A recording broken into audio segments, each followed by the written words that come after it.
दो दिवसीय दौरे पर पहुंचे पूर्व केंद्रीय मंत्री मुख्तार अब्बास नकवी रामपुर। मीडिया से मुखातिब होते हुए मुख्तार अब्बास नकवी ने विपक्ष पर जोरदार हमला बोला। मणिपुर मामले पर उन्होंने कहा, देश के किसी भी कोने में अगर कोई ताकत सौहार्द सुरक्षा को नुकसान पहुंचाने की कोशिश कर रही है तो वे मानवता के और मुल्क का दुश्मन है। सरकार और एजेंसीज मजबूती के साथ इस दिशा में काम कर रही हैं और उस तय तक जा रही हैं जो इस षड्यंत्र और साजिश के कारक हैं। वहीं पूर्व केंद्रीय मंत्री मुख्तार अब्बास नकवी ने मीडिया के पूछे गए कई सवालों पर बेबाक और सटीक जवाब दिए। क्या कुछ कहा पूर्व केंद्रीय मंत्री मुख्तार अब्बास नकवी ने, आइए देखिए ये रिपोर्ट।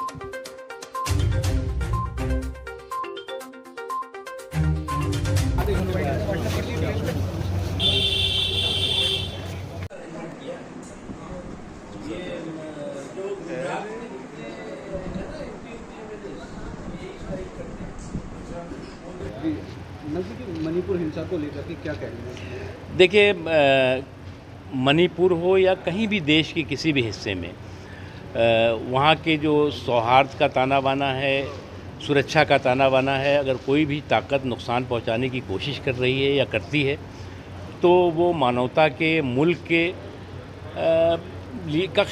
का दुश्मन है। और इस दिशा में सरकार और जो एजेंसीज़ हैं वो मजबूती के साथ काम कर रही हैं और उस साजिश के तह तक जा रही हैं जो साजिश की इस तरह के षड्यंत्र और साजिशों के कारण बने। सर, विपक्ष का ये इंडिया वर्सेज इंडिया मुद्दा चल रहा है, इसमें क्या है? देखिए, पहले एक यूपीए था, अब ये यूपीए एनपीए हो गया, नॉन परफॉर्मिंग एसेट कहते हैं ना, जैसे कि जो एकदम पूरी तरह से जो है वो दिवालिया हो जाता है।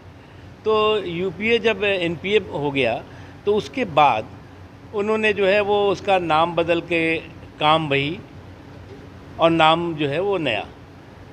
तो इसीलिए जो है वो इस तरह की जो छल चंद्रों की छलबाजी है वो निश्चित तौर से उनका कोई भला करने वाला नहीं है।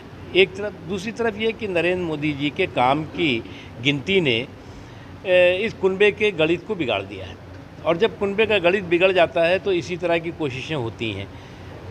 ये पहला मौका आप देख रहे होंगे कि पहले यूपीए था, जब यूपीए जो है वो दिवालिया हो गया, एनपीए हो गया, तो उसके बाद उसका नाम उन्होंने बदल दिया और वो इंडिया रखा, वो भी टुकड़े टुकड़े करके रखा।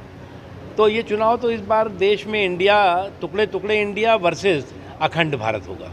नकवी जी, ज्ञान को लेकर के क्या कहेंगे? विवाद चल रहा है। देखिए, किसी भी विदेशी आक्रमणकारी की क्रिमिनल, कम्युनल, क्रूर करतूत के करेक्ट करने का वक्त है और जो योगी आदित्यनाथ जी ने कहा है बिल्कुल सही है। एक चीज़ सबको समझना चाहिए, हमारे जो आस्था के केंद्र हैं, मंदिर हैं, मठ हैं, जो लूटे गए, जो तोड़े गए, उसके गुनहगार हिंदुस्तान में रहने वाला मुसलमान नहीं है बल्कि विदेशी आक्रमणकारी जो देश में आए उनकी जो क्रिमिनल, कम्युनल और क्रूर करतूत रही है उसका वो कारण रहा है, इसलिए उसको करेक्ट करने का वक्त है। योगी जी ने ये भी कहा है कि अगर नकवी को मस्जिद कहेंगे तो उसका विरोध होगा, विवाद खड़ा होगा, उसके लिए आप ऐसा है कि हमें कहने की ज़रूरत नहीं है। मैं तो बहुत पहले, लगभग 30-35 साल पहले मैं वहाँ गया था और जब मैं जा कर के उसके पीछे का हिस्से से मैं गुजरा था तो मुझे उस समय बहुत आक्रोश, गुस्सा आया था और मुझे दिखा था कि कमाल है,